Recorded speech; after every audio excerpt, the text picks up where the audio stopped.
Today we are servicing this lawn tractor. This is a Craftsman. This is the Craftsman Kohler, does it say? 20.5 horsepower. We're going to do the oil, and we'll show you where you can find your air filter as well. Let's start off with the oil. This is where your oil gets filled up from. It also has your dipstick in there.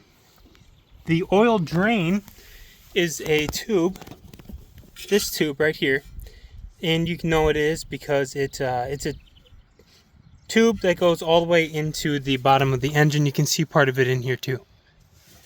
Your oil filter is on the other side. It is right here.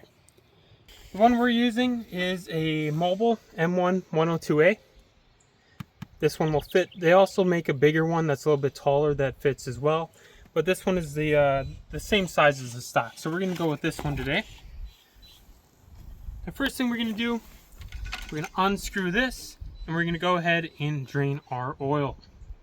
The drain plug has a square on it. The square will fit a 7/16 open end just fine. I recommend wearing gloves so you don't scratch yourself when it slips and you slam your hand into the sharp metal thing. Also, to get under here well and fit our oil pan underneath, we jacked it up a little bit. You only need to lift it enough to get your thing underneath there. Now we're going to go ahead and unscrew this slowly.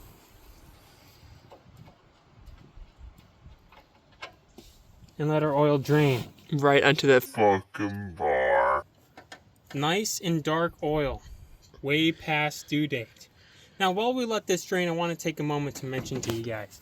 If you are watching this video before we are at 1,000 subscribers, we are not getting paid for the ads that play on our videos. Many of you might have had to watch an ad when you clicked on this video. We didn't get paid for that ad. So if you subscribe to us to help us reach 1,000, we'll get paid for the ads you already have to watch. Now we're over here by the filter. Again, we went with the Mower M1 102A. This will fit. This filter might have some residue oil in it. So when we go to unscrew it, it might drip a little bit. It's a good idea to have your oil pan prepared over here too. If not, you just kill a little bit of your lawn.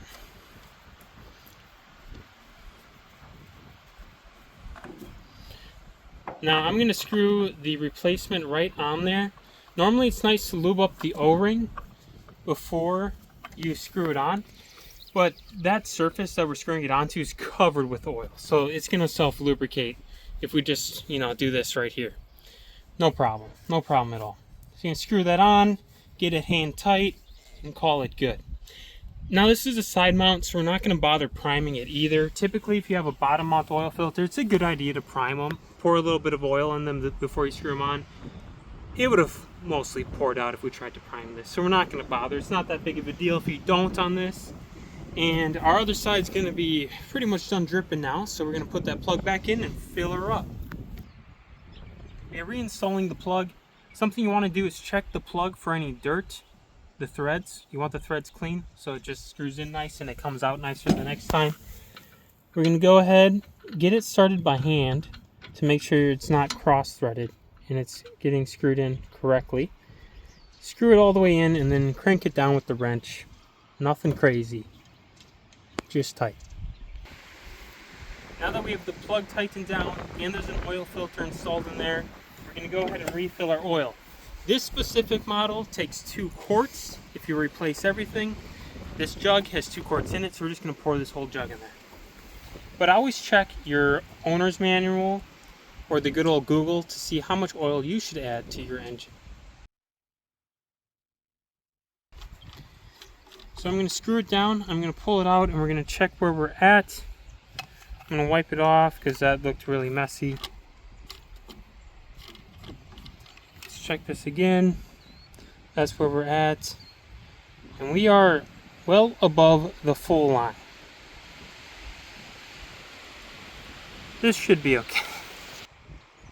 Alright, so we overfilled it a little bit. We let a little bit out to try to get it back to like where the full line is.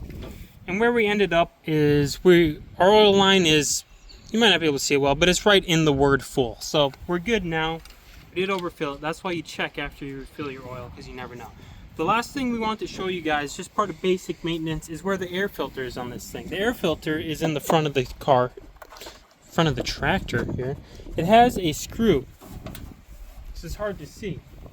But on the front of this plastic piece is just a little, yeah, there it is.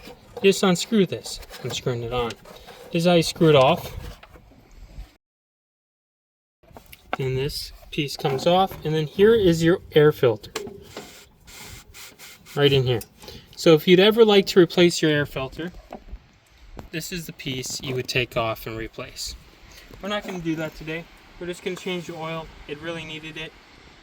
Again, if you guys watch this video and it helps you out, we'd appreciate it if you help us out by subscribing. Thank you all for watching. We'll see you later.